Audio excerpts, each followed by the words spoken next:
This is how you speak like a leader. I am calculating not in terms of the next election. That's no trouble. 68, no trouble. I am calculating in terms of the next generation, in terms of the next 100 years, in terms of eternity. And believe you me, the next 1,000 years, we will be here.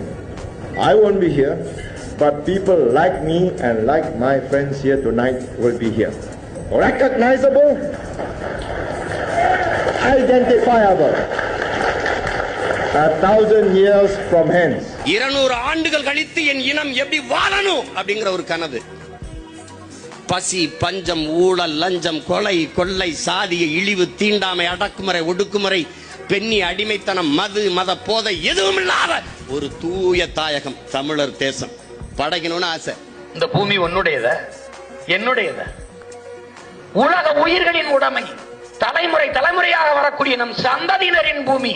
நீங்கள் வாடகைக்கு வாங்கி வாழ்ந்து கொண்டிருக்கிறீர்கள். பத்திரமாக ஒரு வாடகை வீட்டுக்காரன் வீட்டு உரிமையாளரிடத்தில் வீட்டை காலி பண்ணும் போது பத்திரமாக ஒப்படைப்பது போல இந்த பூமியை உங்கள் பிள்ளைகளிடத்தில் ஒப்படைத்துட்டு போகணும்.